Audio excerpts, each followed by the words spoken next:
What historians now describe as the discovery that fundamentally altered our understanding of American founding principles began beneath the floorboards of a cash-strapped single mother's colonial-era home in rural Massachusetts, all set in motion by one woman's relentless quest to provide stability for her family during financial hardship. A chance finding that would eventually bring academic delegations to her doorstep, trigger emergency meetings at the Smithsonian, and ultimately rewrite sections of history textbooks across the nation. Before we jump back in, tell us where you're tuning in from, and if this story touches you, make sure you're subscribed, because tomorrow I've saved something extra special for you. The wooden steps groaned under Sarah Mitchell's weight as she descended into the cellar, armed with a flashlight in one hand and a pry bar in the other. At 42, the single mother of twin daughters had become surprisingly adept at home renovation, a skill born from necessity rather than choice. 2 years after her ex-husband walked out on their 15-year marriage, her income as an elementary school librarian barely covered the mortgage on the 1780s colonial home that had seemed like such a steal during the foreclosure auction. The house, nestled in the historic town of Burnfield, Massachusetts, had been constructed in 1783 and had clearly weathered nearly 2.5 centuries of New England seasons before Sarah had scraped together her life savings and a loan from her parents for the down payment. The bank officer had enthusiastically described it as a piece of living history with incredible investment potential. Words that Sarah now recognized as code for requires constant repairs and contains unpleasant surprises behind every wall. Today's project focused on clearing out the cellar to create a usable storage space. The previous owners had left behind decades of accumulated junk, old furniture, broken appliances, and stacks of deteriorating cardboard boxes that had begun to take on that distinct musty cellar smell. Sarah had promised herself that by summer's end, this space would be clean, organized, and properly insulated. "Mom, did you find anything cool yet?" called her daughter Lily from the top of the stairs, her voice echoing against the fieldstone foundation walls. "Just someone's abandoned hobby equipment and about 50 years' worth of National Geographics," Sarah replied, shining her flashlight toward a particularly precarious stack of yellowing magazines. "How's that history assignment coming along?" I'm stuck. Revolutionary War primary sources are impossible to find online without a subscription," Lily complained. "And Emma's hogging the laptop." "I am not," came the indignant reply from Sarah's other daughter, somewhere in the house above. "I'm trying to finish my college application essay." Sarah smiled despite her exhaustion. At 17, her girls were opposites in almost every way. Emma, the meticulous planner already laser-focused on college, Lily, the creative free spirit who approached deadlines as loose suggestions. Yet they both shared their mother's stubborn determination, a trait that had kept the family afloat through the turmoil of the past few years. "I'll be up to help in a bit," Sarah called back. "Just need to clear this corner so I can assess the moisture problem." As Lily's footsteps retreated, Sarah turned her attention to a stack of warped wooden crates in the far corner. The cellar had a persistent dampness issue that seemed worst in that area, and she suspected poor drainage around the foundation. As she began moving the crates, she noticed something odd about the flooring beneath them. Unlike the packed dirt that made up most of the cellar floor, this section appeared to be covered with old wooden planks that didn't match the construction style of the rest of the house. "That's strange," she murmured, kneeling to examine the boards more closely. The wood looked older than the surrounding structure, with hand-forged nails rather than the machine-cut nails used in the home's construction. Sarah's interest was piqued. During the purchase process, the real estate agent had mentioned that the house was built on the foundation of an earlier structure that had burned down during the Revolutionary War period, but Sarah had assumed that meant just the stone foundation walls. She ran her fingers along the edges of the boards, feeling a distinct gap where one section seemed to meet another. Using the pry bar, she gently prodded the edge of one board, which gave slightly, suggesting it wasn't fully secured to the supporting structure below.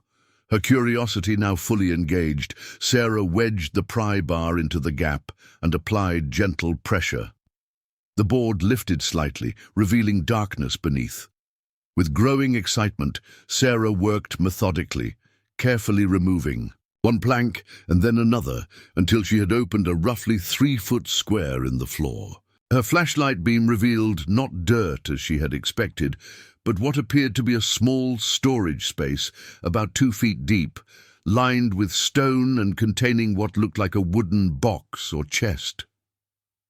"What in the world?" she whispered, aiming her flashlight for a better view.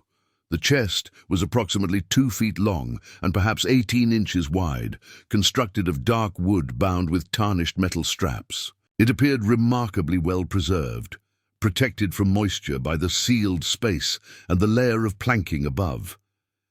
Sarah's mind raced with possibilities: old family heirlooms, household items from a bygone era, or perhaps just someone's forgotten storage.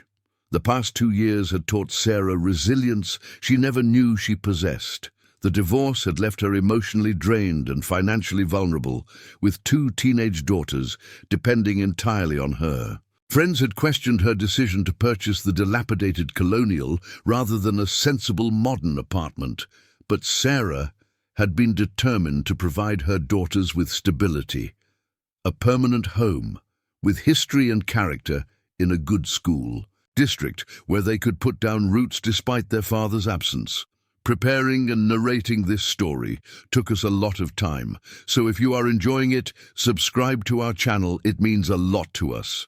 Now back to the story. The house had been affordable precisely because of its condition, a condition that required constant attention. Weekends that might have been spent relaxing were instead filled with painting, repairs, and learning basic construction skills through YouTube tutorials and borrowed library books. The cellar renovation represented her latest attempt to create more functional space in the cramped home, storage for seasonal decorations, winter clothes, and the girl's childhood mementos that she couldn't bear to discard. Setting the flashlight aside to illuminate the space, Sarah reached down and attempted to lift the chest. It was surprisingly heavy, requiring both hands and considerable effort to raise it from its hiding place. With a grunt of exertion, she finally managed to lift it clear and set it on the cellar floor beside the opening. Up close, the craftsmanship of the chest was evident. The wood appeared to be walnut, with dovetail joinery at the corners and decorative metal strapping that, despite tarnish and age, showed signs of once having been quite ornate. There was no lock, only a simple metal latch mechanism that had become stiff with age and disuse. Sarah hesitated, suddenly aware that she was about to open something that had remained sealed possibly for centuries. A fanciful part of her brain wondered if this was how archaeologists felt before opening an untouched tomb, a mixture of excitement, reverence, and the nagging sense of intruding on something meant to stay hidden. Pushing aside such thoughts, she carefully worked the latch mechanism until it finally gave way with a rusty groan. Slowly, she lifted the lid, which resisted briefly before yielding with a soft creak of ancient hinges. The contents were not what she had expected. No family silver or heirloom jewelry, no antique toys or household implements. Instead, the chest contained what appeared to be documents, stacks of papers, folded pamphlets, and several bound journals, all remarkably well preserved despite their obvious age. Sarah lifted out one of the documents with careful hands. The paper was thick and had a distinct texture that modern paper lacked. The handwriting was elegant, but difficult to decipher, a flowing script in faded brown ink. The date at the top, however, was clear enough: April 19th, 1775. "The day the Revolutionary War began," Sarah whispered, her librarian's knowledge of American history immediately placing the significance of the date. The document appeared to be a letter, but the formal language and archaic sentence structure made it difficult to understand at a glance. She set it aside gently and examined another paper. This one dated July 1783, the year her house was supposedly built. This document was clearer, appearing to be some sort of inventory or record-keeping, with columns of names and figures. As she carefully examined more of the contents, Sarah realized she was looking at what appeared to be a collection of private correspondence, journals, and records spanning from just before the Revolutionary War through the early formation of the United States. Some documents bore names she recognized from history books, Washington, Adams, Jefferson, while others were signed by people she'd never heard of. "Mom, are you coming up?" Emma's voice called down the stairs, startling Sarah from her absorption. "In the documents. I'll be right there," she responded, suddenly reluctant to share her discovery until she better understood what she had found. "Just finishing up something." Sarah carefully returned the documents to the chest, closed the lid, and decided to move it upstairs, where she could examine the contents more thoroughly in better light. The chest was heavy but manageable, and she carried it up to her bedroom, concealing it in her closet before going to help her daughters with their respective projects.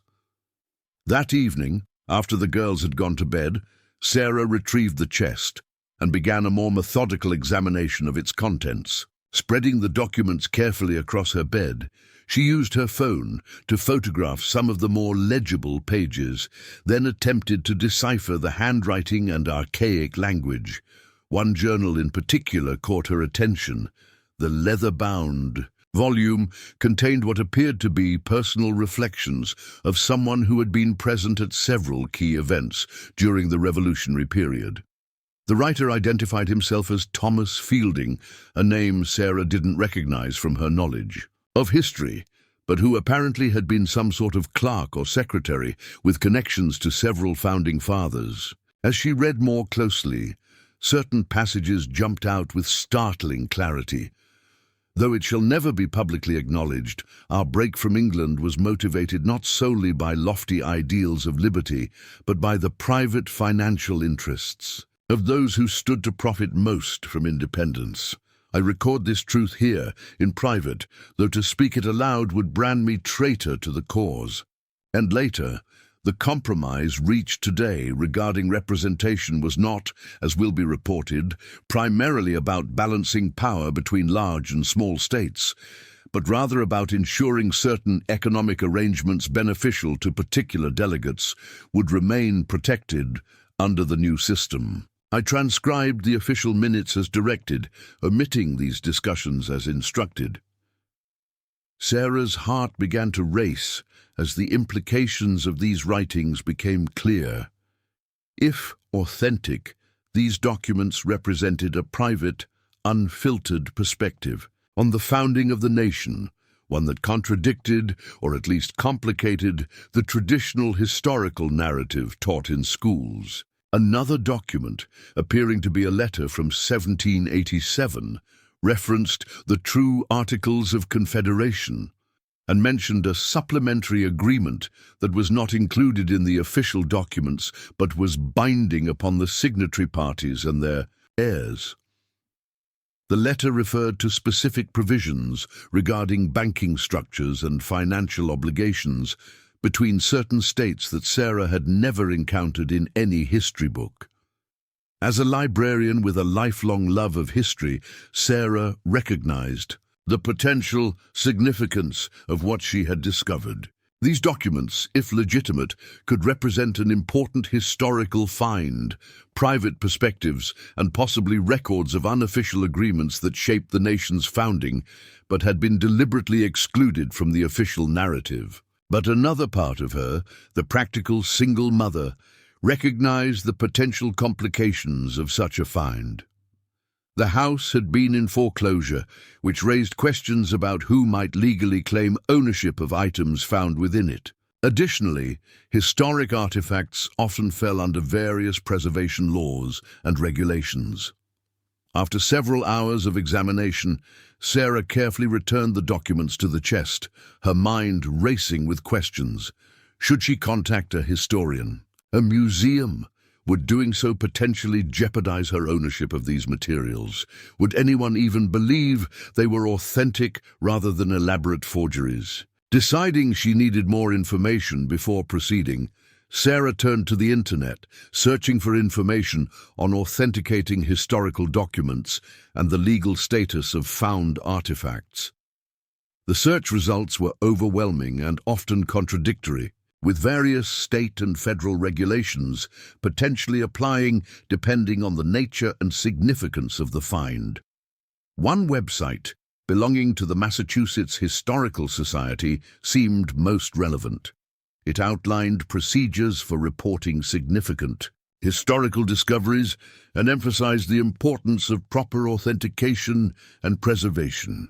The site noted that while finders might not retain ownership of certain categories of historical artifacts, they were often credited with the discovery and might even receive compensation in some cases. Sarah also searched for information about Thomas Fielding, the apparent author of the most revealing journal, but found nothing definitive about anyone by that name connected to the Founding Fathers or Revolutionary period. This could either mean the journal was fraudulent, or that Fielding was indeed a minor figure whose perspectives had been lost to history, until now. After bookmarking several promising resources, Sarah finally went to bed well after midnight, her mind still buzzing with the possibilities her discovery represented. The chest and its contents, potentially documenting a more complex and less idealistic version of America's founding than the one taught in schools, had been hidden for more than 2 centuries. Now they had emerged into a world that might not be ready for their revelations.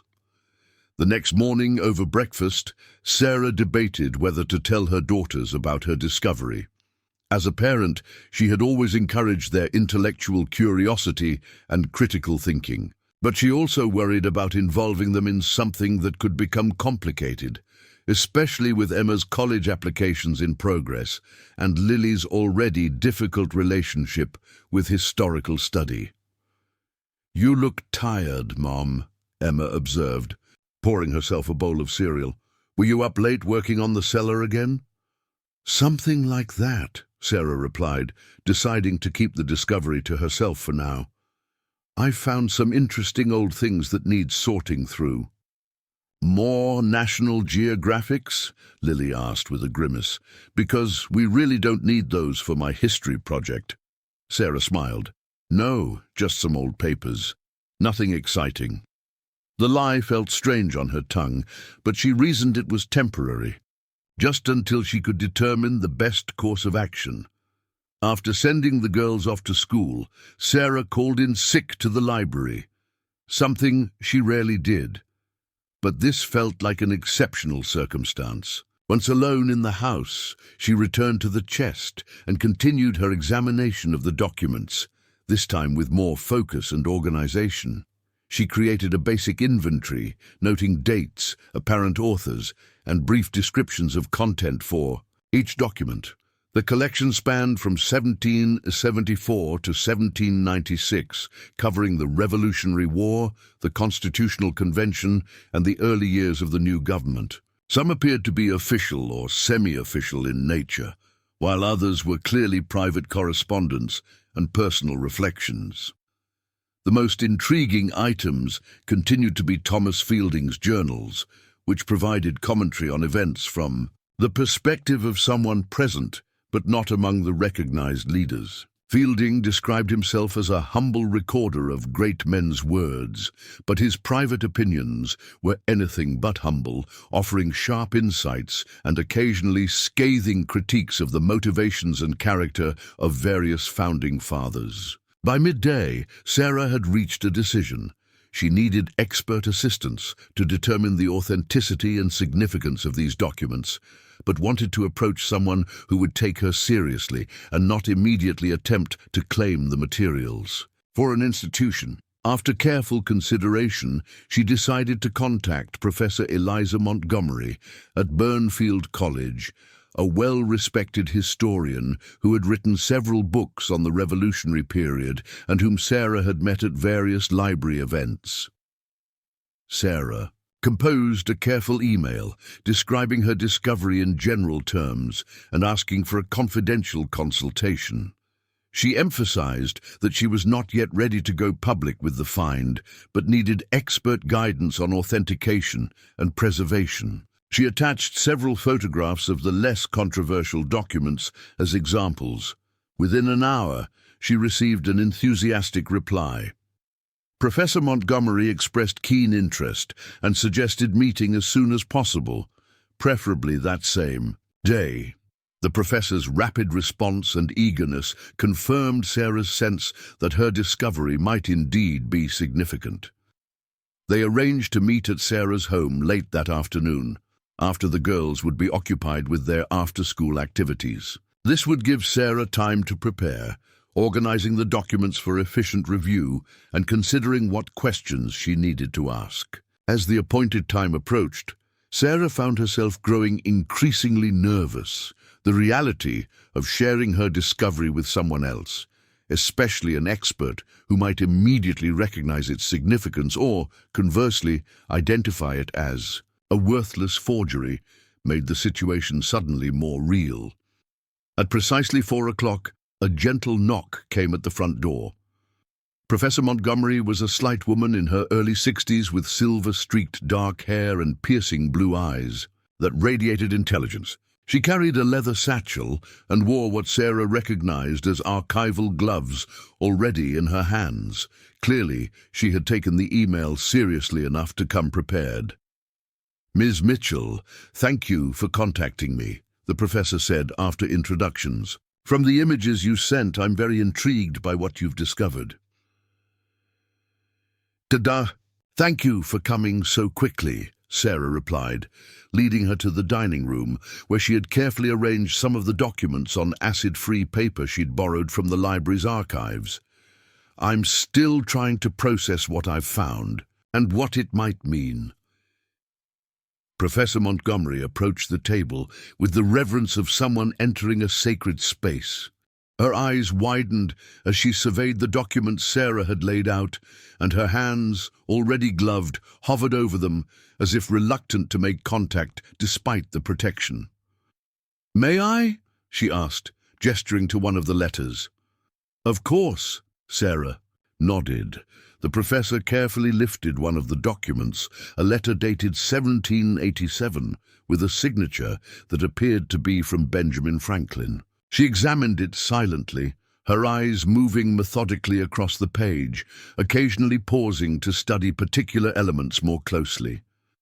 "The paper appears period-appropriate," she murmured almost to herself.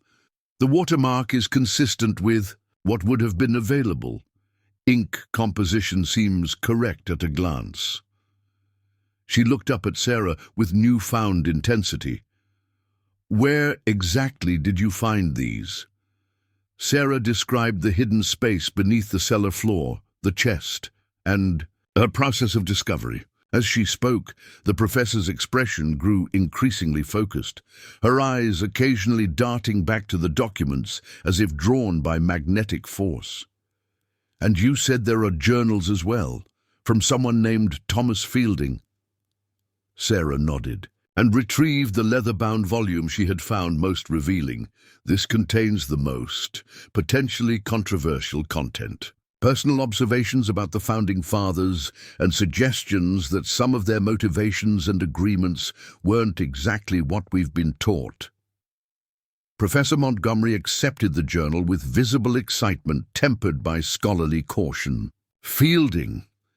The name doesn't immediately ring a bell, but there were numerous secretaries, clerks, and assistants whose contributions have been largely forgotten." She carefully opened the journal to where Sarah had placed a bookmark at a particularly revealing passage. As the professor read, her expression transformed from academic interest to something approaching awe, then concern. She looked up at Sarah, her voice low and serious. "Ms. Mitchell, if these documents are authentic, and I must emphasize that, proper authentication will require extensive testing, you may have discovered something truly extraordinary. This perspective on the Constitutional Convention—" She paused, choosing her words carefully. "Let's just say it presents a significantly more complex picture than the standard historical narrative." "Then you think they could be genuine?" Sarah asked, feeling a strange mixture of excitement and apprehension. "The physical characteristics appear consistent with period documents," the professor replied cautiously. "The handwriting styles, paper, ink, all seem appropriate for the late 18th century at first glance. But proper authentication will require tests that can't be conducted here: paper composition analysis, ink dating, handwriting comparison with known samples, provenance research." She carefully returned the journal to the table. "May I ask what you intend to do with these materials?" It was the question Sarah had been asking herself since the discovery. "I honestly don't know," she admitted. "I understand they may be historically important, but I also have practical concerns. This house represents nearly everything I have financially, and I need to understand what rights I might have as the finder, what obligations might exist regarding preservation." Professor Montgomery nodded thoughtfully. "Those are valid concerns. The legal status of such finds can be complex, especially when they potentially have national historical significance." She hesitated before continuing. "There's also the matter of the content itself. If authentic, some of these documents present perspectives that challenge cherished national narratives. That has implications beyond academic interest." The seriousness in the professor's tone sent a chill through Sarah. What kind of implications? Historical revelations of this nature can become politically charged very quickly, Montgomery explained. Different institutions, scholars, and even political factions might have vested interests in how or whether such information becomes public. She gestured to the journal. "Particularly when they suggest that some of our founding fathers may have had economic self-interest alongside idealism as motivating factors." Sarah hadn't fully considered the political dimensions of her discovery. As a librarian, she valued historical truth and open access to information, but she was beginning to realize that history, especially founding national narratives, was never politically neutral territory. "What would you recommend as a next step?" Sarah asked. "With your permission, I'd like to take detailed photographs of several key documents for preliminary analysis," the professor suggested. "I have colleagues who specialize in document authentication who could provide initial assessments without requiring the originals. This would give us better information before making any decisions about more formal authentication processes." Sarah considered this carefully. "And this would remain confidential for now?" "Absolutely," Professor Montgomery assured her. "Academic ethics would require me to maintain your confidentiality until you decide otherwise. I wouldn't share anything beyond what's necessary for preliminary authentication with trusted colleagues." After some discussion of specific details, Sarah agreed to the professor's proposal. They spent the next 2 hours carefully photographing selected documents under optimal lighting conditions, with Professor Montgomery providing guidance on capturing the details that would be most useful for preliminary authentication. As they worked, the professor shared insights about the historical context of various documents, occasionally pausing to read passages that particularly interested her. Her excitement was evident despite her professional restraint, and she several times remarked on the extraordinary nature of finding such well-preserved materials from this period. "The chest itself likely helped preserve them," she noted. "The sealed space beneath the floor would have maintained relatively stable temperature and humidity, and minimal exposure to light. Still, the condition is remarkable for documents of this age." As they were finishing, Sarah heard the front door open, the girls returning from their activities. She quickly gathered the documents, returning them to the chest as Professor Montgomery packed up her camera equipment. "Mom, whose? Okar is outside," Emma called from the entryway. "Just a colleague from work," Sarah replied, emerging from the dining room. "Professor Montgomery, these are my daughters, Emma and Lily." The professor greeted the girls warmly but briefly, clearly understanding Sarah's desire to keep the meeting low-key. After a few minutes of polite conversation, she prepared to leave, promising to be in touch within a few days with preliminary assessments. At the door, she paused and spoke quietly to Sarah. "Whatever these turn out to be, and I must say, my initial impression is very positive regarding their potential authenticity, you've handled this discovery with admirable care and responsibility. Many people would have immediately posted images online or contacted the media." Sarah nodded. "I just want to understand what I found before making any decisions that can't be undone." "A wise approach," the professor agreed. "History has waited 2 centuries for these documents to emerge. It can wait a little longer while we proceed carefully." After Professor Montgomery departed, Sarah faced the inevitable questions from her daughters, particularly the naturally curious Lily. She decided to provide a simplified version of the truth. "I found some old documents in the cellar that might be historically interesting," she explained. "Professor Montgomery is helping me figure out if they're valuable or important." "Like valuable enough to pay for college?" Emma asked with sudden interest. Sarah smiled. "I honestly don't know. Yet we need to determine if they're authentic first." "Can we see them?" Lily asked. After a moment's hesitation, Sarah decided that involving her daughters to a limited extent made more sense than creating mystery that would only fuel their curiosity. "I'll show you a few of them after dinner, but they're very fragile, so we need to be extremely careful." That evening, Sarah selected several of the less controversial documents to share with the girls. They gathered around the dining table, where Sarah had laid out the materials on clean white paper. "These are over 200 years old," she explained, demonstrating how to handle the edges carefully. "They may have been in that chest since before this house was even built." Emma and Lily were suitably impressed, examining the yellowed paper and faded handwriting with unexpected reverence. Emma, always practical, asked questions about authentication and potential value, while Lily was more interested in the personal aspects. Who might have written them, why they were hidden, and what secrets they might contain. "That's actually a very good question," Sarah told Lily. "Why were these documents hidden away so carefully? That's one of the things Professor Montgomery is going to help me try to figure out."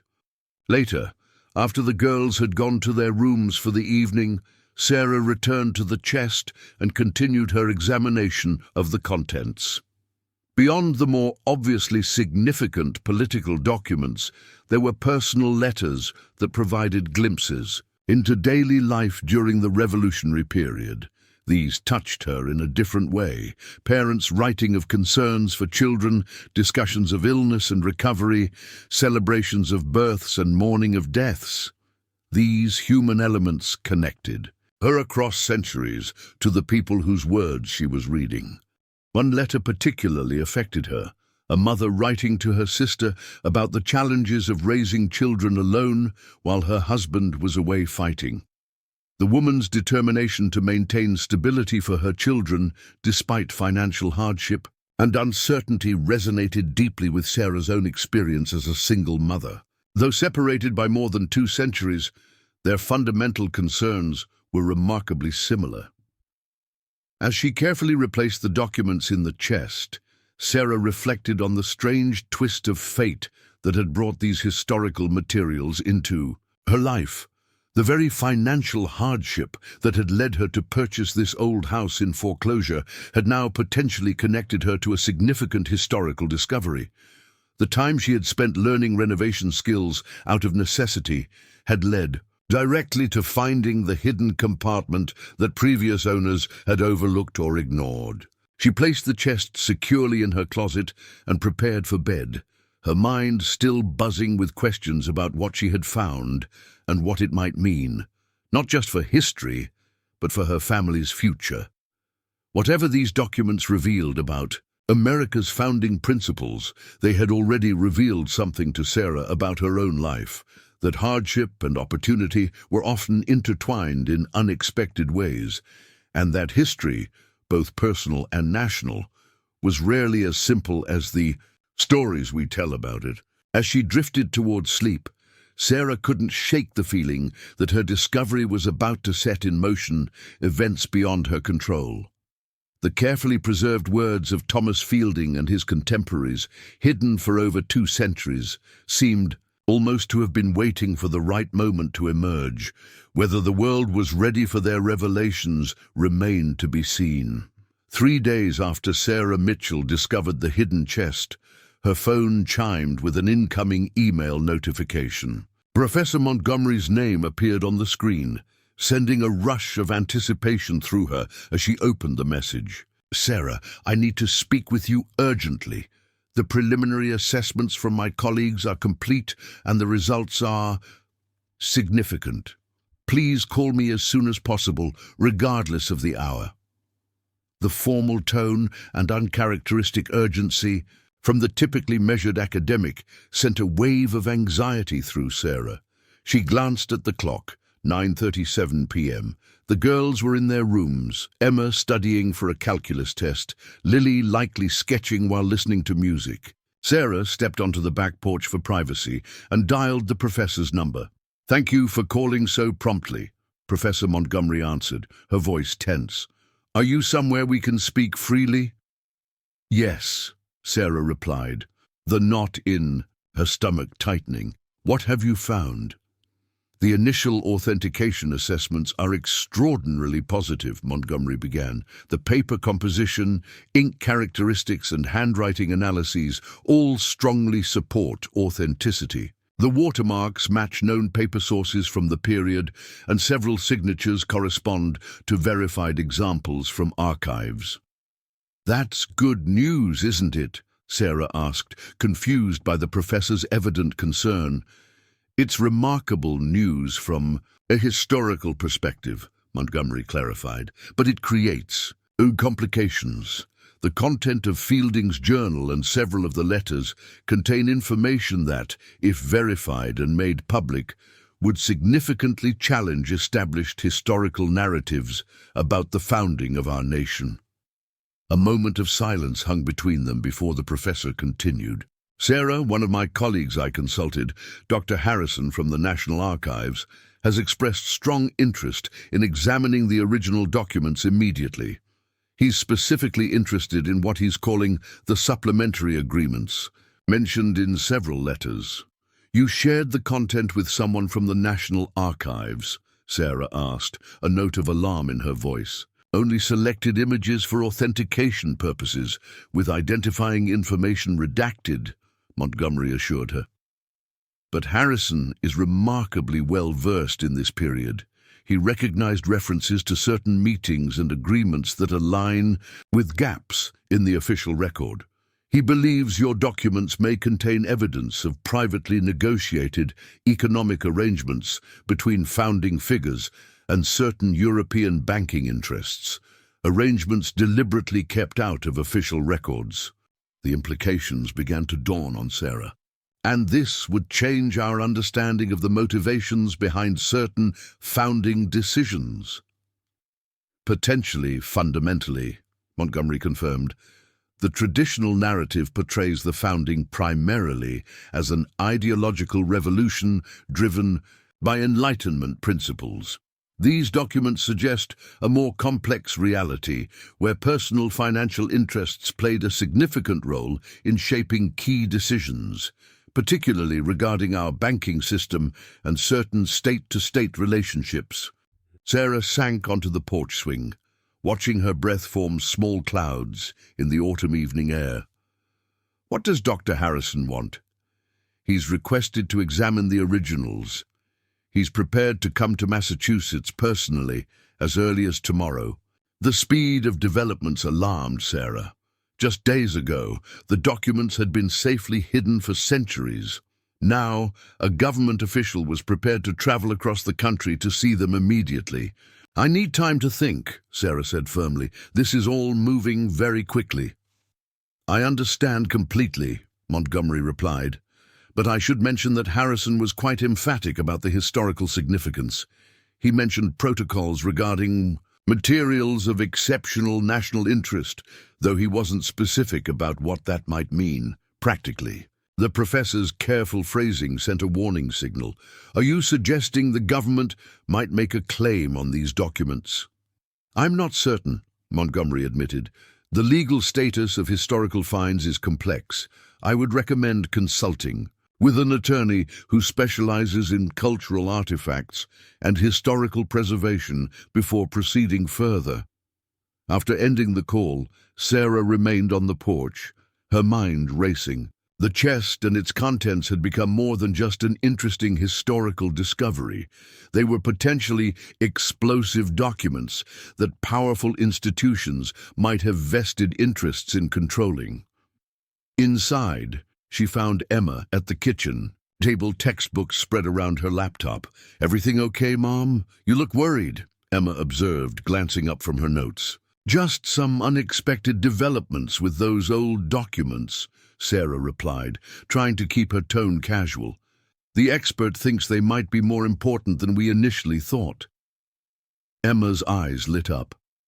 "Important enough to help with college tuition?" Sarah managed to smile. "Maybe, but it's complicated." She hesitated, then made a decision. "Actually, I could use your research skills. Do you think you could help me find information on legal rights regarding historical artifacts found on private property? And maybe laws about historically significant documents?" Emma straightened, clearly pleased to be asked for help. "Sure, I can take a break from derivatives for this. It's way more interesting." Together, they spent the next 2 hours researching relevant laws and precedents. The picture that emerged was murky at best. While homeowners generally had rights to items found on their property, various federal and state laws created exceptions for artifacts of particular historical significance. Native American remains and artifacts were clearly protected by specific legislation, but other historical items fell into grayer areas. "It looks like a lot depends on how the courts interpret national historical significance," Emma observed, scrolling through a legal database she'd accessed through her school's research portal. "There's something called the Cultural Properties Act that might apply, but there are also private property protections in Massachusetts law that could work in your favor." Sarah nodded, impressed by her daughter's analytical skills. "What about the National Archives? Do they have special authority to claim historical documents?" Emma typed rapidly, then frowned. "It's not clear-cut. They're responsible for preserving important records, but their authority to claim private documents seems to vary based on the specific circumstances and historical significance." By midnight, Sarah had reached several conclusions. First, she needed proper legal advice before proceeding further. Second, she needed better security for the documents until their status was resolved. And third, she needed to understand more about what exactly she had found before others, with institutional authority, took control of the narrative. The next morning, after the girls left for school, Sarah called in sick to work again and set about addressing these concerns. She contacted several law firms that specialized in cultural heritage and property rights, eventually securing a consultation with attorney Michael Rossi for later that afternoon.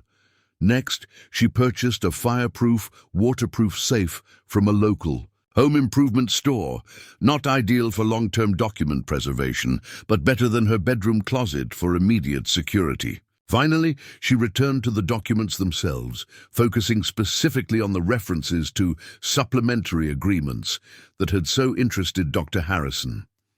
Several letters between Thomas Fielding and various correspondents mentioned these agreements, often in cryptic terms.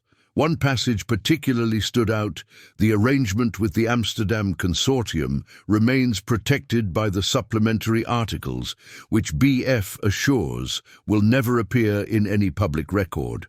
The participating delegates have secured their interests admirably, though I question whether posterity will judge such measures as consistent with the publicly espoused principles of our new government. The necessity of attracting certain European financial support for our fledgling nation perhaps justifies these private accommodations, yet I cannot help but wonder if we have merely exchanged one master for another, less visible but equally demanding. Sarah couldn't fully decipher the specific financial arrangements being referenced, but the implication was clear. Some of the founding fathers had made private economic deals with European financial interests that they deliberately kept separate from official records, deals that might have influenced the structure of the new government in ways not publicly acknowledged. At 2 o'clock, Sarah carefully secured the documents in the new safe, hidden in her bedroom closet, and drove to Attorney Rossi's office in downtown Burnfield. The law office occupied the second floor of a colonial-era building on Main Street, its interior a blend of historical charm and modern efficiency. Michael Rossi proved to be younger than Sarah had expected, perhaps in his early 40s, with an energetic manner that contrasted with the stereotypical staid attorney. His specialty in cultural heritage law had developed from a dual background in law and historical preservation, giving him particular insight into Sarah's situation. After Sarah explained her discovery and the recent developments, including Professor Montgomery's call about Dr. Harrison's interest, Rossi leaned back in his chair, tapping his fingers thoughtfully on his desk. "You've found yourself in a fascinating legal grey area, Miss Mitchell," he observed.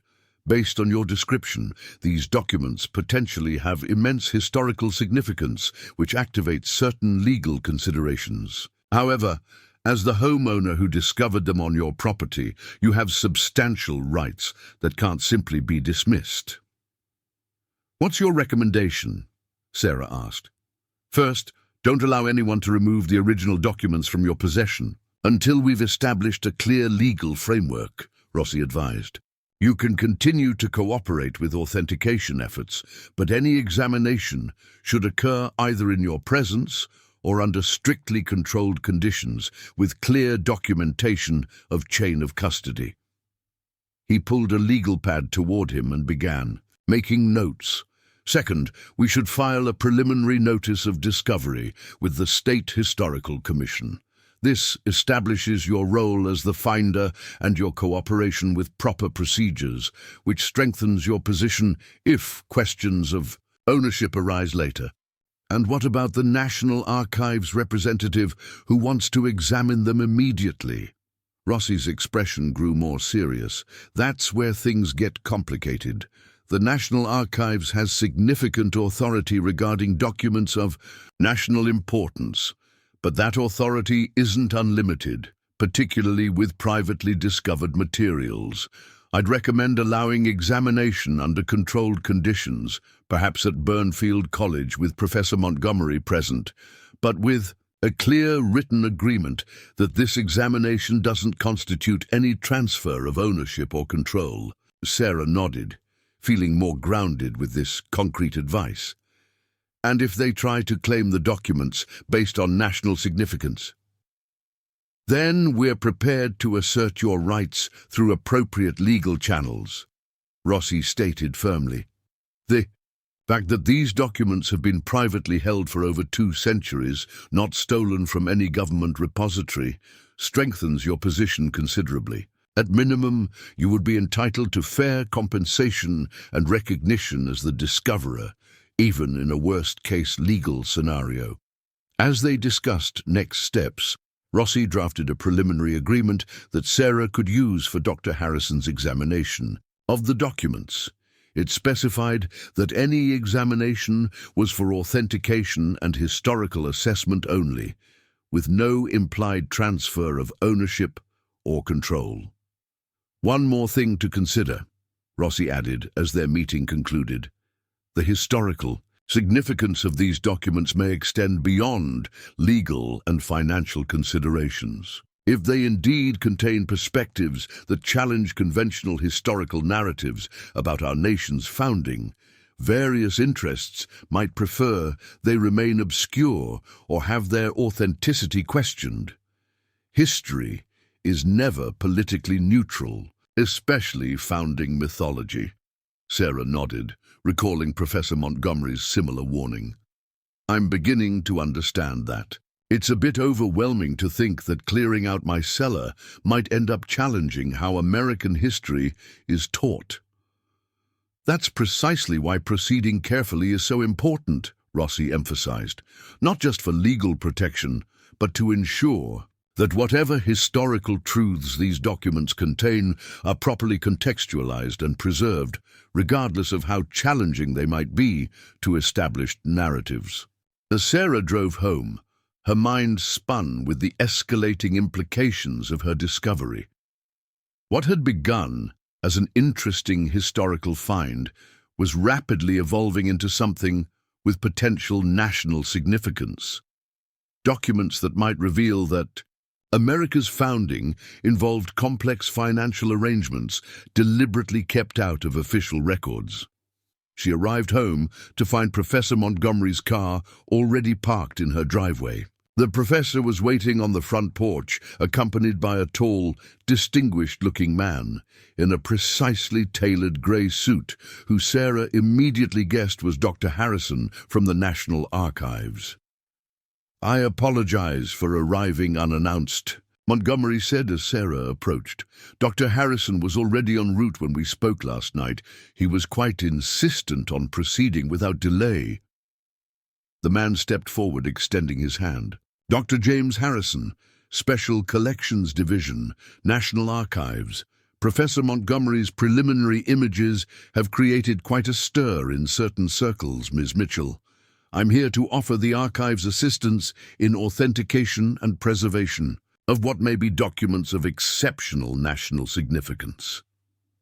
His tone was professionally cordial, but Sarah detected an underlying intensity that confirmed her growing concerns. This wasn't merely academic interest. The government had mobilized with remarkable speed to assess her discovery. "I appreciate your interest, Dr. Harrison," Sarah replied carefully. "However, I've just come from meeting with my attorney, who has advised me on appropriate procedures for handling historically significant finds. I'd be happy to arrange a proper examination of the documents, but it will need to occur under specific conditions with appropriate agreements in place." A flicker of surprise crossed Harrison's face, quickly replaced by a measured smile. "Of course. We certainly respect private property rights, Ms. Mitchell. I'm simply offering the archives considerable resources to assist with proper authentication and preservation. These documents, if genuine, represent an exceptional historical discovery that deserves the highest standard of care." "Why don't we discuss this inside?" Sarah suggested, unlocking her front door. "The girls won't be home for several hours, so we can speak freely." In the living room, Sarah outlined the conditions her attorney had recommended. Examination at Burnfield College with Professor Montgomery present, no removal of documents without explicit written permission, and a signed agreement acknowledging Sarah's ownership rights pending any formal legal determination. Harrison listened with well-practiced patience, but his displeasure was evident in the tightening around his eyes. "These seem like unnecessarily formal precautions, Ms. Mitchell. The National Archives routinely handles historically significant materials with the utmost care and professional standards." "I don't doubt that," Sarah replied evenly. "But as my attorney emphasized, The legal status of historical finds is complex. I'm simply ensuring proper procedures are followed from the outset. After some negotiation, they reached a compromise. Dr. Harrison would examine selected documents the following day at Burnfield College, with both Professor Montgomery and Sarah present. He would sign the agreement Sarah's attorney had prepared, acknowledging that the examination didn't constitute any transfer of ownership or control. "There is one other matter," Harrison said as they concluded arrangements. "Given the potential national significance of these materials, security is a legitimate concern. Have you considered the safety risks of keeping such potentially valuable documents in a private residence?" The implied suggestion that her home wasn't secure enough sent a wave of defensiveness through Sarah. "I've taken appropriate security measures," she stated firmly, not elaborating on the new safe or other precautions. Harrison nodded, though his expression suggested skepticism. "The archives could offer secure temporary storage while authentication proceeds, relieving you of that burden and risk." "Thank you, but that won't be necessary at this stage," Sarah replied, recognizing the offer as an attempt to establish government custody of the documents. After Harrison departed to check into his hotel, Professor Montgomery remained behind, her expression troubled. "I feel I should apologize," she said once they were alone. "When I consulted colleagues for authentication, I had no idea it would escalate so quickly to this level of government interest." Sarah shook her head. "You couldn't have known. But I am curious, what exactly in these documents has created such immediate and high-level interest? Harrison flew across the country overnight based on a few images." Montgomery hesitated. "It's the references to the supplementary agreements with European financial interests. Those align with certain historical gaps that scholars have noted but never been able to document.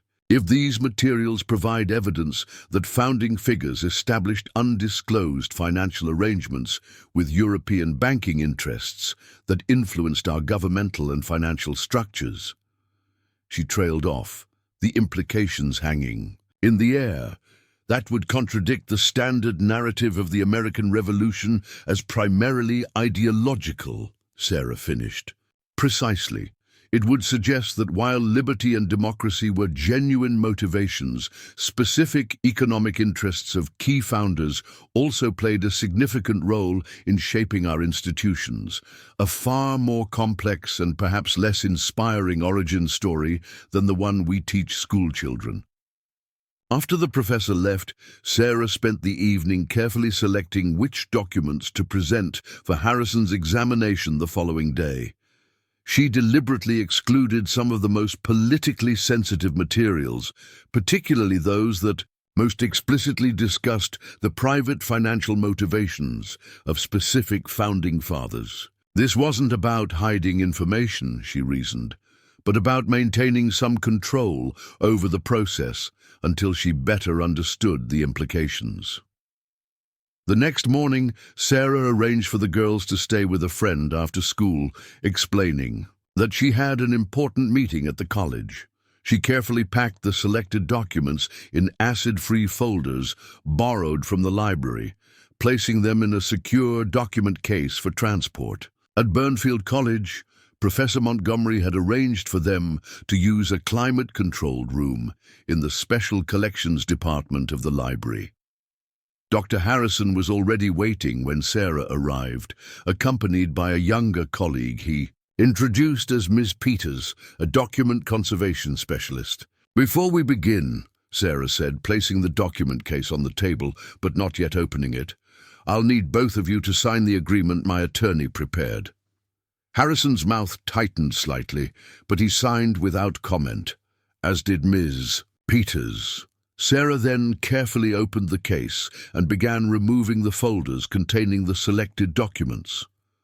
Over the next 3 hours, Harrison and Peters examined the materials with meticulous attention, using specialized equipment they had brought to assess paper composition, ink characteristics, and other physical properties. They photographed each document from multiple angles under various light conditions, occasionally conferring in hushed tones.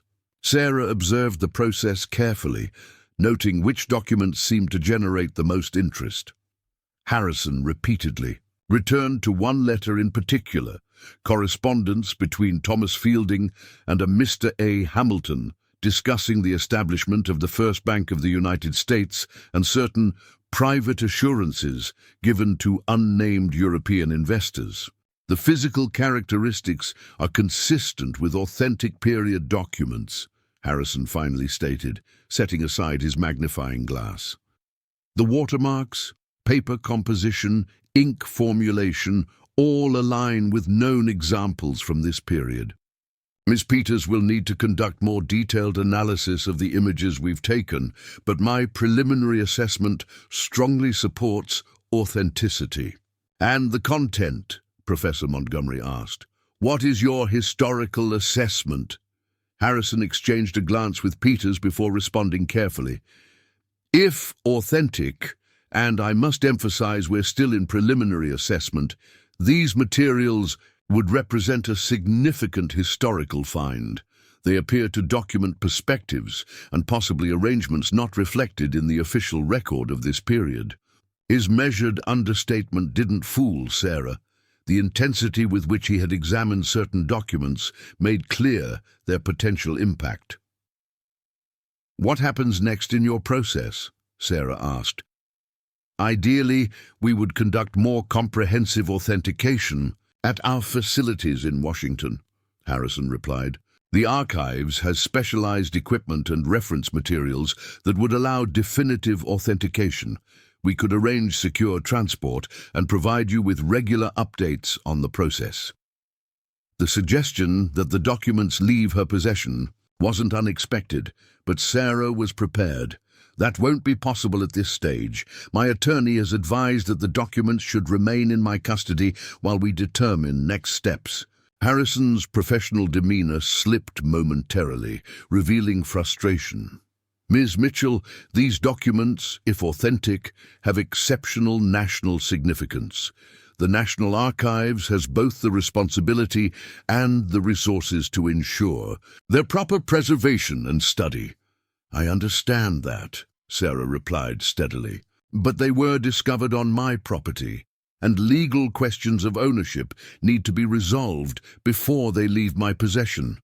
I'm committed to ensuring proper preservation and historical documentation, but through a process that respects my legal position as the finder.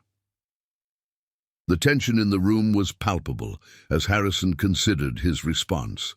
Finally, he nodded stiffly.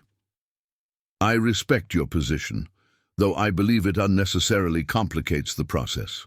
At minimum, would you permit us to share our preliminary findings with colleagues at the archives for consultation? This would not require physically transferring the documents. This seemed a reasonable compromise, and Sarah agreed, with the condition that any shared images would have ownership attribution to her as the discoverer. As they were packing up, Harrison made one final attempt. Ms. Mitchell, I hope you understand the responsibility that comes with possessing materials of this historical significance. Proper preservation requires specialized conditions that most private homes simply cannot provide. I'm aware of the preservation requirements, Sarah responded, secure in the knowledge that the library where she worked had similar archival materials. And I'm taking appropriate measures to ensure these documents remain in the same excellent condition they've maintained for over 2 centuries. After Harrison and Peters departed, Professor Montgomery lingered, helping Sarah carefully repack the documents. He'll be making calls to Washington as soon as he reaches his hotel, Montgomery observed. Your discovery has clearly triggered significant interest at high levels. Do you think they'll try to claim the documents through legal channels? Sarah asked. It's possible, Montgomery admitted, though your attorney's approach of establishing clear ownership rights from the outset was excellent strategy. The fact that you're proceeding responsibly regarding preservation and authentication strengthens your position considerably. Sarah secured the document case and prepared to leave. What I still don't fully understand is why there's such intensity around these specific documents. There must be countless historical materials discovered every year.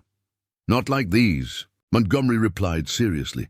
Most historical discoveries align with or slightly expand existing narratives. What makes your documents potentially explosive is that they suggest our founding narrative itself, the story America tells about its origins, may be significantly incomplete or even deliberately sanitized.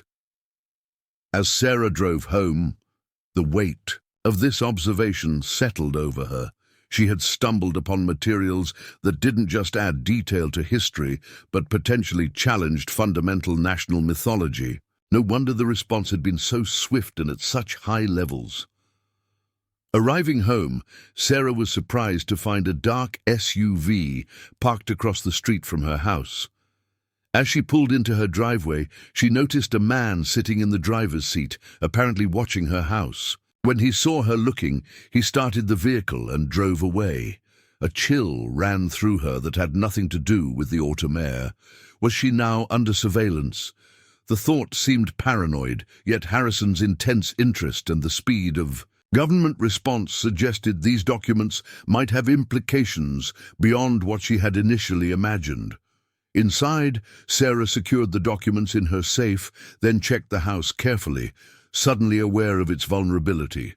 The colonial era. Locks and windows had always been part of its charm. Now they seemed woefully inadequate as security measures. As she was considering what additional precautions she might take, her phone rang, Attorney Rossi calling for an update on the meeting with Harrison. "He's convinced they're authentic," Sarah reported, describing the examination process and Harrison's attempts to have the documents transferred to Washington. "You did exactly right," Rossi assured her. "Maintaining physical possession at this stage is crucial to preserving your legal position." Did Harrison give any indication of next steps from their side? "Nothing specific, but he wasn't happy about leaving without the documents," Sarah replied, then hesitated before adding, "And I think someone may have been watching my house." "Describe exactly what you saw," Rossi requested, his tone sharpening. After Sarah related the incident with the SUV, Rossi was quiet for a moment. "It could be nothing, but given the circumstances, we should take it seriously. The historical significance of these documents appears to be triggering an unusual level of interest." "What should I do?" Sarah asked, glancing nervously toward her front windows. "For now, basic security precautions. Make sure all doors and windows are secured. Consider staying with a friend for a night or two if you feel unsafe. I'll make some calls to colleagues who specialize in cultural property security for more specific recommendations." After ending the call, Sarah checked all the doors and windows, then sat at her kitchen table, trying to process the rapidly escalating situation. What had begun as an interesting historical discovery during a home renovation project had suddenly thrust her into a complex web of historical significance, government interest, and potential security concerns. As she pondered her next steps, Sarah's phone chimed with a text message from Emma. "Coming home early, Lily not feeling well, Mrs. Parker dropping us off in 10 minutes. The reminder of her daughter's imminent arrival grounded Sarah immediately. Whatever historical significance these documents held, her primary responsibility remained to Emma and Lily. She needed to handle this situation in a way that protected them from unnecessary stress, while also securing what might prove to be historically transformative materials. When the girls arrived, Lily indeed looked pale, complaining of a headache and upset stomach.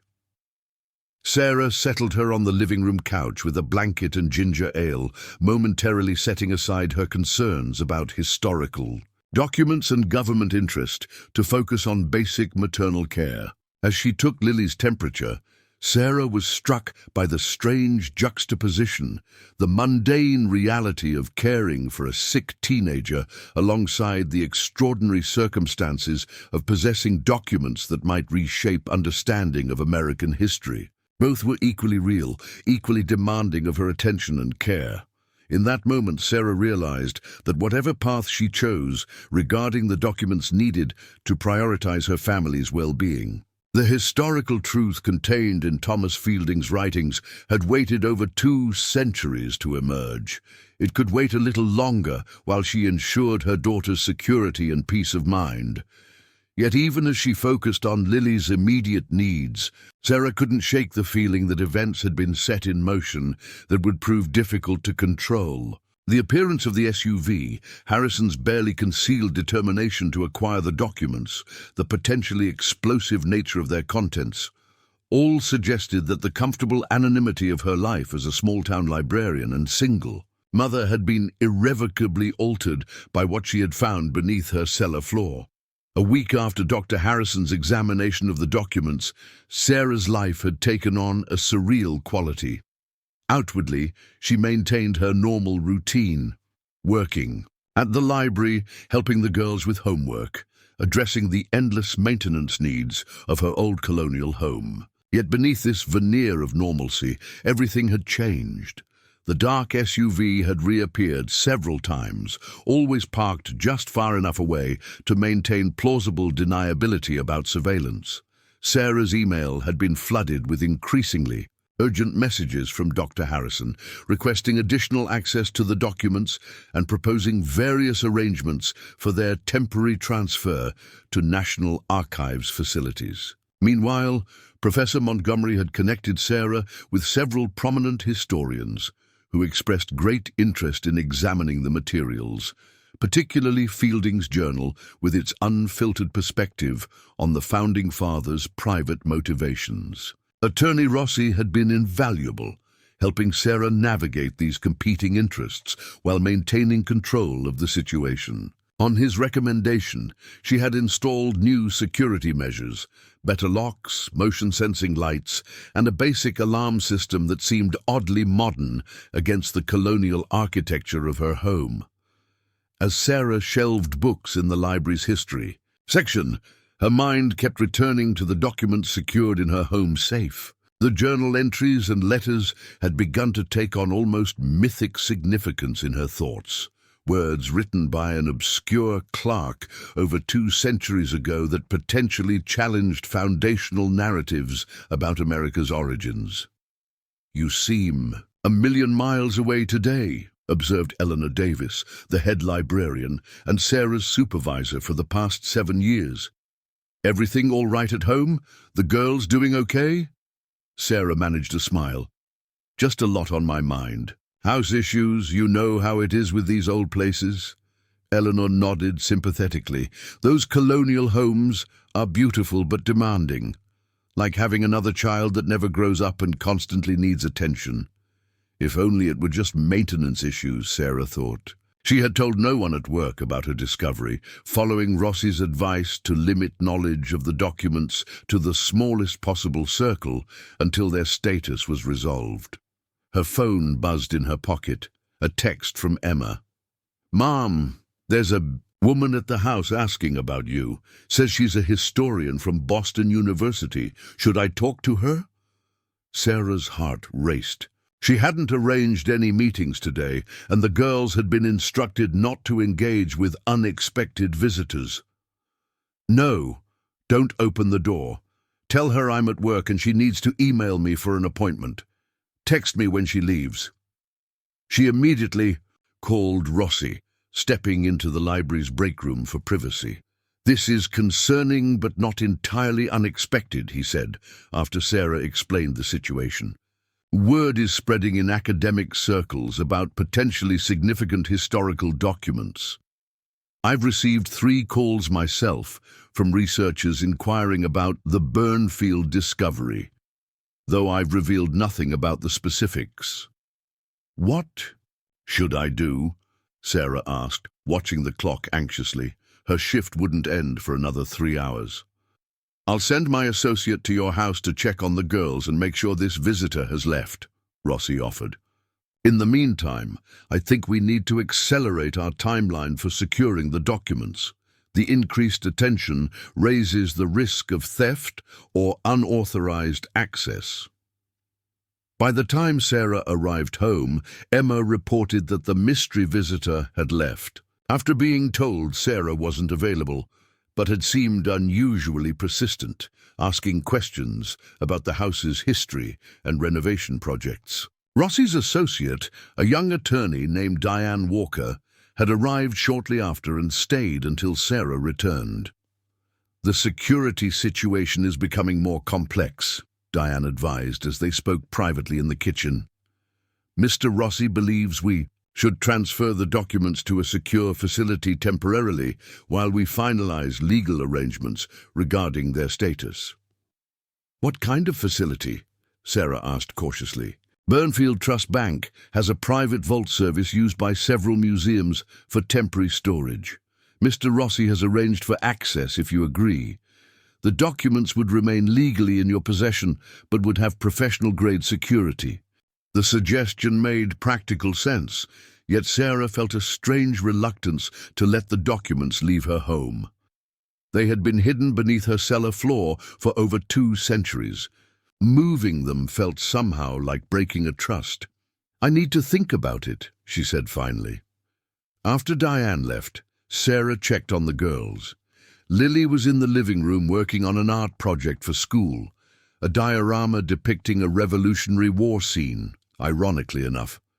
Emma was upstairs, ostensibly studying, though Sarah suspected she was researching colleges again, a process that had become almost obsessive as senior year progressed. In her bedroom, Sarah carefully removed the chest from the safe and examined the documents again. She had spent hours with them over the past week, gradually piecing together the narrative they contained. Thomas Fielding had indeed been a clerk, initially working for several delegates to the Continental Congress and later serving in various administrative capacities during the early formation of the government. His position had given him remarkable access to private conversations and unofficial agreements, which he had meticulously documented in his journal and correspondence. The picture that emerged was far more complex than the standard historical narrative of the American founding. According to Fielding's records, while the ideals of liberty and self-governance were genuine motivations, specific economic arrangements had played a crucial role in shaping key structures of the new government. Certain founding fathers had negotiated private financial agreements with European banking interests, particularly Dutch and Swiss financiers, that influenced the design of America's financial system and certain aspects of interstate commerce regulations. Most strikingly, Fielding documented private meetings where these arrangements were discussed explicitly as motivations for specific provisions in the Constitution, provisions that publicly were justified on purely philosophical or political grounds. As she carefully returned the documents to their acid-free folders, Sarah's phone rang, Professor Montgomery calling with news. "Sarah, something significant has developed," the professor began without preamble. "Dr. Harrison has filed an official inquiry with the Massachusetts Historical Commission regarding the documents. He's citing provisions of the National Historic Preservation Act that could potentially be used to assert federal interest in materials of exceptional historical significance." "What does that mean practically?" Sarah asked, though she suspected she already knew the answer. "It's the first step in potentially establishing a legal claim," Montgomery confirmed. "He's building a case that these documents are so fundamentally important to national history that they should be preserved in the National Archives rather than remaining in private hands.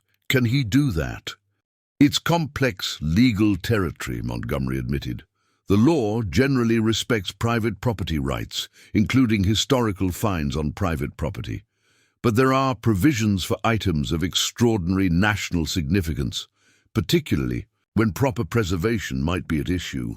The documents have survived for over 2 centuries in that chest, Sarah pointed out, frustration edging into her voice. They don't suddenly need government intervention to continue existing.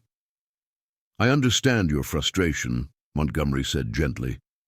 But from a historical preservation perspective, these documents, if they are what we believe them to be, represent an extraordinary national treasure. The debate over their proper home is almost inevitable given their significance. After the call ended, Sarah sat on her bed, the weight of responsibility settling over her more heavily than ever. The documents in her possession potentially changed understanding of America's founding in fundamental ways. The question of who should control access to them and how their revelations should be presented to the public had implications far beyond her personal interests. Her reflection was interrupted by a knock on her bedroom door. "Mom," Emma called, "there's something weird happening outside." Sarah opened the door to find both girls looking concerned. Following them to Emma's bedroom window, which faced the street, Sarah's breath caught at the sight of 3 vehicles now parked across from their house. The dark SUV that had been appearing regularly, now joined by a sedan and what appeared to be a news van with satellite equipment on its roof. "What's going on?" Lily asked, her voice small. "Why are people watching our house?" Sarah pulled the curtains closed and turned to her daughters, realizing she could no longer shield them from the situation. They deserved to understand why their home had suddenly become the focus of such attention. "Let's go downstairs," she said. "I need to explain something important." In the kitchen, Sarah made hot chocolate, a family tradition for serious conversations, since the girls were small, and explained the full significance of what she had discovered in the cellar. She described the documents, their apparent authenticity, and why various people were suddenly so interested in their house. "So these papers basically say the Founding Fathers had secret financial deals that they kept out of the history books," Emma summarized, her analytical mind immediately grasping the implications. "That's part of it," Sarah confirmed. "They suggest that while liberty and democracy were genuine goals, specific economic arrangements with European banking interests played a significant role in shaping our government, arrangements that were deliberately kept out of official records." "And now the government wants to take them away?" Lily asked. "They're making an argument that documents this historically significant should be in the National Archives," Sarah explained carefully. "And there's some merit to that position from a preservation and accessibility standpoint. But there are also complicated questions about who controls the narrative these documents present." Emma, ever practical, cut to the heart of the matter. "Could this help pay for college? I mean, if they're that important, they must be worth something." Sarah smiled despite the tension. "That's actually a complex legal question we're still working through. But yes, as the discoverer, I likely have certain rights that could potentially include financial compensation if the documents end up in a museum or archive." "Cool," Emma replied. "So we found buried treasure after all." "It's more important than treasure," Lily interjected, surprising both Sarah and Emma with her passion. "It's the truth about how America really started.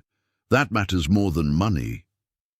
Sarah regarded her younger daughter with newfound appreciation, despite her struggles. With history class, Lily instinctively grasped the moral significance of historical truth.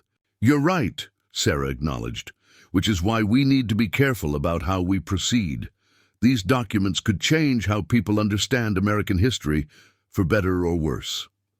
As the girls processed this information, Sarah's phone rang. Again, Attorney Rossi calling with urgent news. "Sarah, we have a situation developing," he began. "A reporter from the Boston Herald has somehow gotten wind of the discovery." They're running a story tomorrow with the headline, "Revolutionary Documents Found in Burnfield Home Could Rewrite History." They've requested an interview with you. How did they find out? Sarah asked, watching her daughter's eyes widen at this development. Unclear, but my guess is academic circles. These kinds of discoveries generate talk, and journalists have sources in universities. Rossi paused. With this going public, we need to move quickly to secure both the documents and your legal position. Are you willing to transfer them to the secure facility tonight? Sarah looked at her daughters, who were watching her intently, then made her decision. Yes, and I want to bring the girls with me. I don't feel comfortable leaving them here with all this attention. Within an hour, Rossi had arranged everything.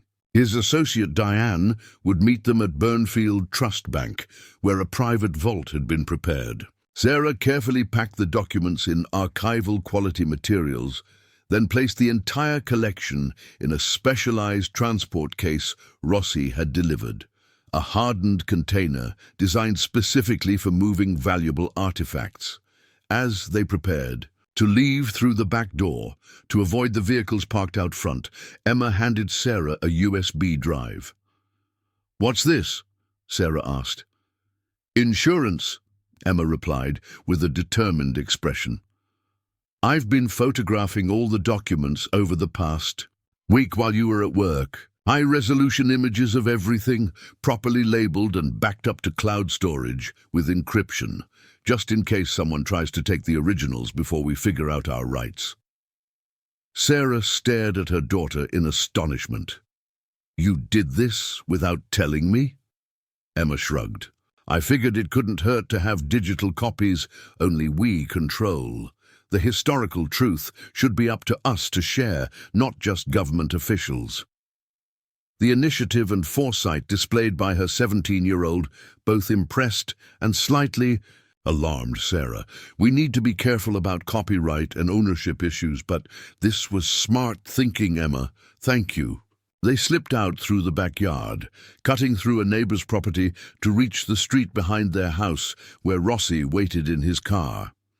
The drive to Burnfield Trust Bank took only 10 minutes, but felt much longer as Sarah constantly checked the rearview mirror for signs of being followed.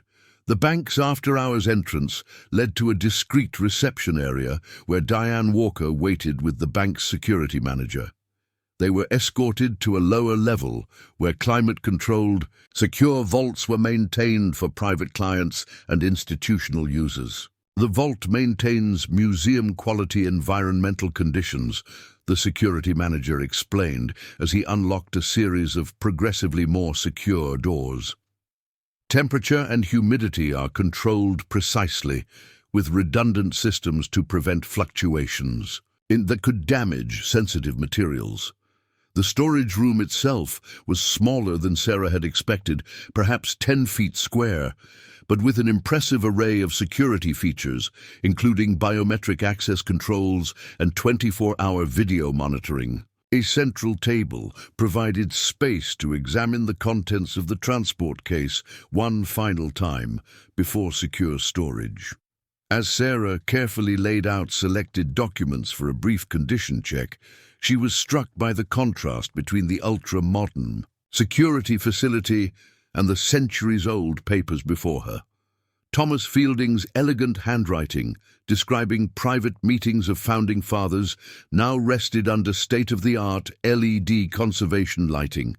His observations about secret financial arrangements protected by biometric locks and digital surveillance.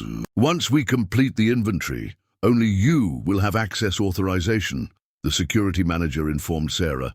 "Not even bank personnel can enter without your approval or a court order." The documentation process took nearly an hour, with each item carefully catalogued and photographed as part of the chain of custody record. Throughout the process, Emma and Lily observed with solemn interest, seeming to grasp the historical significance of the moment. Their family temporarily transferring custody of documents that might reshape understanding of American history to a secure facility worthy of national treasures. After completing the necessary paperwork, Sarah authorized access for Attorney Rossi and Professor Montgomery in case of emergency, then reluctantly left the documents secured in their new home. Despite the rational understanding that they were far safer here than in her bedroom closet, Sarah felt a strange emptiness as they departed, as if she had given up something more significant than physical custody of historical papers. You okay, Mom?" Lily asked as they drove back to their house. "Just processing everything," Sarah replied honestly. "It's been an overwhelming few weeks." "I think you're being really brave," Lily offered unexpectedly, "standing up to government people and making sure history gets told right. It's like you're protecting the truth." The simple observation from her younger daughter touched Sarah deeply. She hadn't thought of her actions in those terms. She'd been focused on practical concerns like legal rights and security, but Lily had cut through to a more fundamental principle at stake. As they approached their street, Sarah was alarmed to see that the number of vehicles had increased, now including 2 news vans and several cars parked along both sides of the road. Lights blazed from multiple camera setups, and she could see reporters standing at the ready, presumably waiting for her return. "We can't go home, can we?" Emma observed grimly. "Not tonight," Sarah agreed, driving past without slowing down. "Let's find a hotel for now." They checked into a modest hotel on the outskirts of town, using cash to avoid creating an electronic trail. The girls adapted to the situation with remarkable resilience, treating it as an unexpected adventure rather than a disruption. They ordered pizza delivery and watched movies on the hotel television, creating a sense of normalcy in highly abnormal circumstances. After the girls fell asleep, Sarah sat by the window, scrolling through dozens of missed calls and messages on her phone. Beyond the expected communications from Rossi, Montgomery, and Harrison were numerous requests from journalists, historians, and even several documentary filmmakers, all seeking information about the Burnfield discovery, as it was now being called. A text from Professor Montgomery included a link to an online article already published by the Boston Herald. Revolutionary discovery, documents found in Massachusetts' home, may reveal Founding Fathers' secret financial deals. The article was surprisingly detailed, mentioning Thomas Fielding by name and specifically referencing undisclosed agreements with European banking interests that shaped the new nation's financial system. It quoted an unnamed source from the National Archives confirming that preliminary authentication suggested the documents were genuine and of extraordinary historical significance. Most concerning to Sarah was the article's specific mention of her name and profession, along with a photograph of her house. While it didn't disclose the exact address, anyone familiar with Burnfield could easily identify the location. Her privacy had been thoroughly compromised. Sarah called Rossi despite the late hour, relieved when he answered immediately. "I've seen the article," he said before she could even explain. "We're preparing a formal cease and desist regarding your personal information, though the damage is largely done. More importantly, I've been in contact with the Massachusetts Historical Commission and the State Attorney General's office regarding the legal status of the documents." "What are they saying?" Sarah asked. "It's complicated," Rossi admitted. "The historical significance is creating pressure to formalize the document's status quickly. Dr. Harrison has filed an emergency petition requesting temporary custody transfer to the National Archives pending final determination of ownership and public access rights." "Can he do that?" "He can try," Rossi replied, "but we've countered with our own filing asserting your rights as the discoverer and emphasizing that the documents are already secured in appropriate preservation conditions. The judge assigned to the case has scheduled an emergency hearing for tomorrow morning." "That's incredibly fast," Sarah observed, alarm growing. "The public interest is accelerating everything," Rossi explained. Once the media got involved, this transformed from a private legal matter to a public controversy about national heritage. The good news is that the bank vault gives us a strong position. We can demonstrate responsible stewardship while asserting your legal rights. After ending the call, Sarah tried to sleep but found herself too agitated by the rapidly escalating situation. What had begun as a simple home renovation discovery was now becoming a media spectacle and legal battle with potential implications for national historical narratives. As she finally drifted towards sleep, Sarah found herself thinking about Thomas Fielding, the obscure clerk whose meticulous documentation of behind-the-scenes realities had remained hidden for centuries. What would he think about the controversy his words had unleashed in the modern world? Had he hidden these records, hoping they would eventually emerge and reveal a more complex truth about America's founding, or had he simply been documenting reality as he observed it, never imagining the potential impact? The next morning brought a flurry of activity. Attorney Rossi arrived at the hotel to brief Sarah on the emergency hearing, bringing formal clothes for her to wear to court. The girls would stay at the hotel with Diane Walker for their safety and privacy. The hearing is technically about temporary custody of the documents while ownership and access rights are determined, Rossi explained as they drove to the courthouse. But it will establish important precedents for the entire case. Judge Watkins is known for being thorough and fair-minded, which works in our favor. The courthouse steps were crowded with reporters and news cameras. Sarah kept her head down as Rossi guided her through the gauntlet of shouted questions and camera flashes. Inside, the assigned courtroom was already packed with observers, historians, legal observers, and what appeared to be government representatives. Dr. Harrison sat at the petitioner's table with two attorneys Sarah didn't recognize. He nodded stiffly in her direction as she entered. At the respondents' table, Sarah was surprised to find Professor Montgomery already seated alongside another attorney from Rossi's firm. The professor is here as an expert witness regarding historical significance and proper preservation, Rossi explained quietly. She's actually been very helpful in balancing the government's claims about necessary preservation measures.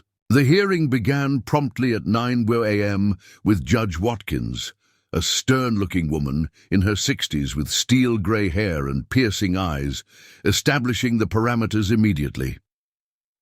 This court recognizes the potential historical significance of the materials in question, she began.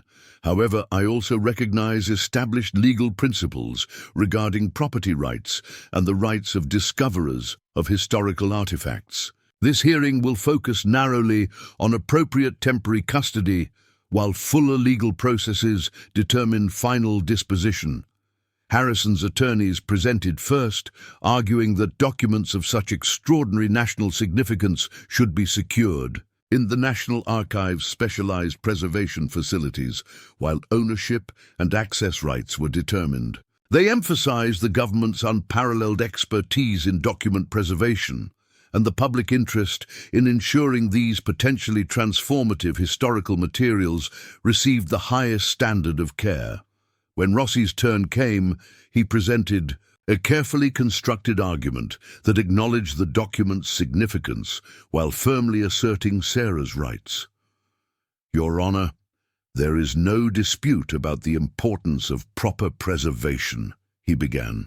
That's precisely why Ms. Mitchell has already secured these documents in a climate-controlled bank vault with museum-quality environmental controls and appropriate security measures. The question before the court is not whether these documents deserve protection, they unquestionably do, but whether removal from their current secure location and transfer to government custody is necessary or appropriate at this stage.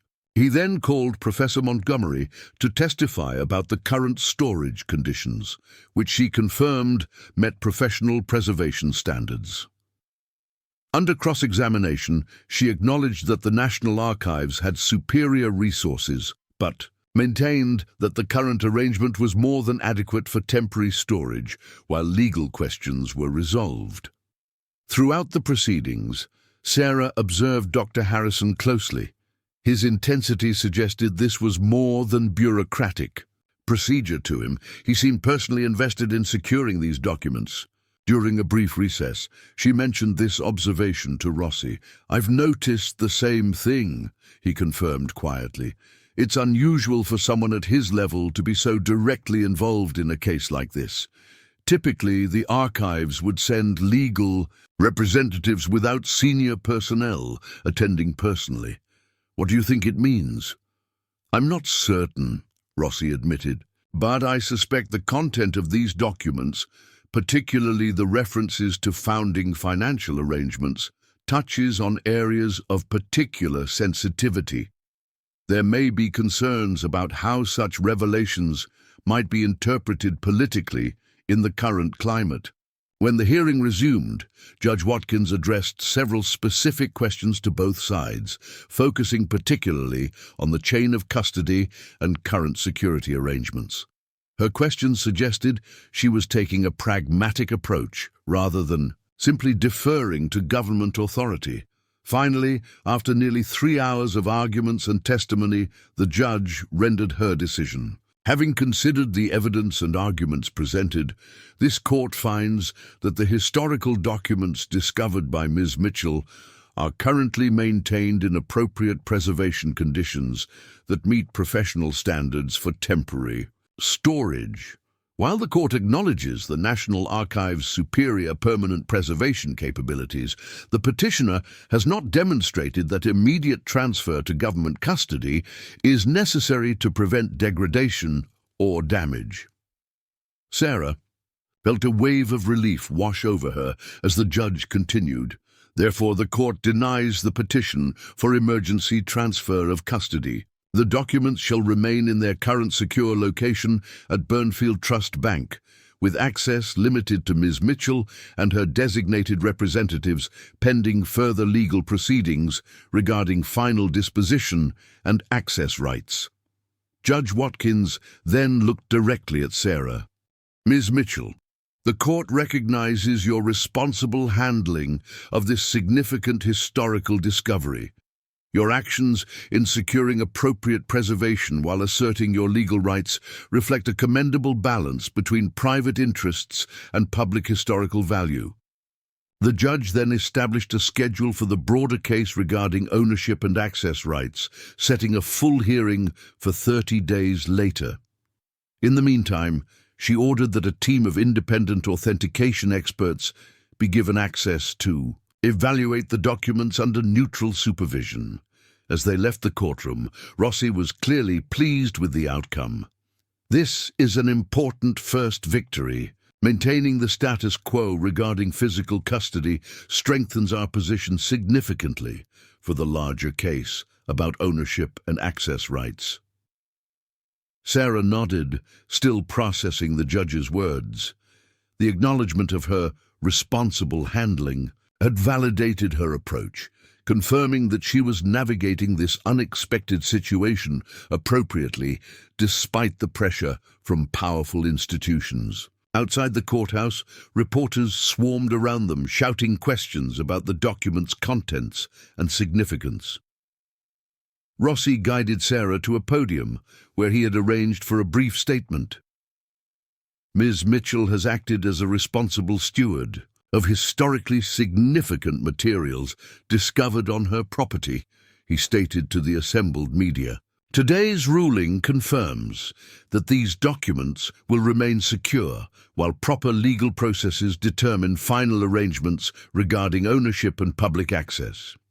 Ms. Mitchell is committed to ensuring that any historical insights these documents may provide are properly preserved and shared according to appropriate scholarly and legal standards." As cameras flashed and reporters shouted follow-up questions, Sarah found herself thinking not about legal victories or media attention, but about her daughters waiting back at the hotel. They had supported her through this extraordinary situation, with remarkable maturity and insight, particularly Lily's observation about protecting the truth. Whatever the final outcome regarding ownership and access rights, Sarah was determined that the historical truth contained in Thomas Fielding's careful documentation would be preserved and shared appropriately, not hidden away again or sanitized to protect comfortable national mythologies. The clerk's long hidden words deserve to contribute to a more complete, if more complex understanding of America's founding principles and the human realities behind them. The path ahead remained uncertain, with powerful interests invested in controlling the narrative these documents might present. But the court's recognition of Sarah's careful stewardship had reinforced her determination to ensure that after 2 centuries of silence, Thomas Fielding's observations would finally take their place in the historical record, revealing a more nuanced truth about the nation's founding that acknowledged both idealistic principles and practical economic realities. As they drove away from the courthouse, Sarah realized that in her own way, she had become a custodian not just of physical documents, but of historical truth itself, a responsibility she had never sought but now embraced fully, not despite but because of its complexity and significance. Up next, you've got 2 more standout stories right on your screen.